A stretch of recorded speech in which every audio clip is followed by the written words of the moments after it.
ಇವತ್ತು ನಾವು ಇದನ್ನು ಸ್ಟ್ರೈಕ್ ಮಾಡೋ ಕಾರಣ ಏನಂದ್ರೆ ರಮೇಶ್ ಕತ್ತಿ ಅವರು ನಿನ್ನೆ ಒಂದು ಹೇಳಿಕೆ ಕೊಟ್ರು ನಮ್ಮ ವಾಲ್ಮೀಕಿ ಸಮಾಜದ ಬಗ್ಗೆ ಅಗದಿ ಅವಾಜ್ ಶಬ್ದದಿಂದ ಮಾತಾಡಿದ.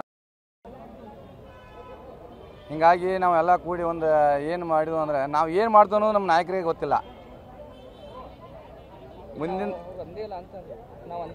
ಅಂದದ್ದು ನಾವು ಸಾಕ್ಷಿ ಸಮೇತ ಅದ್ರಲ್ಲ ಅಲ್ಲೇ ಒಳಗಡೆ ನಮ್ಮ ದೋಸ್ತರು ಅದಾರು ಎಲ್ಲ ಅದಾರು. ಲಿಂಗಾಯತರ ನಾಯಕರು ನಾವು ವಾಲ್ಮೀಕಿ ಸಮಾಜ ಬಾಂಧವರು ಎಲ್ಲ ಕೂಡಿ ಒಂದು ಅಣ್ಣತಾಮ್ರ ಥರ ಇನ್ನೂ ಮಠ ಬಂದಿದ್ದೀವಿ ನಾವು. ಅದನ್ನು ಜಾತಿ ವಿಷಯವನ್ನು ಬಿತ್ತಿ ಜಾತಿಯಾಗಿ ಹೊಡೆಯುತ್ತಾ ಇದ್ದ ನಾವು. ರಮೇಶ್ ಕತ್ತಿಯವರು ಈಗಾಗಲೇ ರಾಜಕೀಯವಾಗಿ ಅವನು ಮನೆಯಲ್ಲಿ ಕೂತಿದ್ದಾನೆ. ಇನ್ನು ನಾನು ರಾಜಕೀಯ ಬರ್ಬೇಕಂದ್ರೆ ನಮ್ಮ ಲಿಂಗಾಯತನ ತೊಗೊಂಡು ನಾನು ಬರಬೇಕು ಅನ್ನೋ ಒಂದು ಉದ್ದೇಶದಿಂದ ಈ ಥರ ಮಾಡ್ತಾ ಇದ್ದಾನೆ. ನಮ್ಮ ನಾಯಕ ಸಮಾಜನೂ ನಮ್ಮ ಲಿಂಗಾಯತ ಅಣ್ಣತಾಮ್ರನೂ ಬೇರೆ ಬೇರೆ ಮಾಡ್ತಾ ಇದ್ದಾನೆ. ಅದು ನಮ್ಮ ಲಿಂಗಾಯತರ ಅಣ್ಣತಾಮ್ರ ತಿಳ್ಕೊಬೇಕು, ನಮ್ಮ ವಾಲ್ಮೀಕಿ ಅಣ್ಣತಾಮ್ರ ತಿಳ್ಕೊಬೇಕು. ಅವನ ಮಾತಿಗೆ ಏನೋ ಕಿವಿಗೊಡ್ದಾನೆ ನಾವು ಹಿಡಿದು ಸಹ ಹೆಂಗೆ ಬಂದಲ್ಲ ಅಣ್ಣತಾಮ್ರ ಥರ ಅದೇ ಥರನೇ ಹೋಗ್ತೀವಿ. ಆದರೆ ರಮೇಶ್ ಕತ್ತಿಯವ್ರಿಗೆ ನಾವು ಬುದ್ಧಿ ಕಲಿಸ್ತೀವಿ. ರಾಜಕೀಯವಾಗಿ ಯಾವುದೋ ಹಳ್ಳಿಗೆ ಬಂದರೂ ಅವ್ನು ಬಹಿಷ್ಕಾರ ಹಾಕೋ ಮೂಲಕ ಅವ್ನು ರಾಜಕೀಯದಿಂದ ದೂರ ಬಿಡೋ ಪ್ರಯತ್ನ ಅಂತ ನಮ್ಮ ನಾಯಕ ಸಮಾಜ ಅವ್ರು ಮಾಡೇ ಮಾಡ್ತೀವಿ.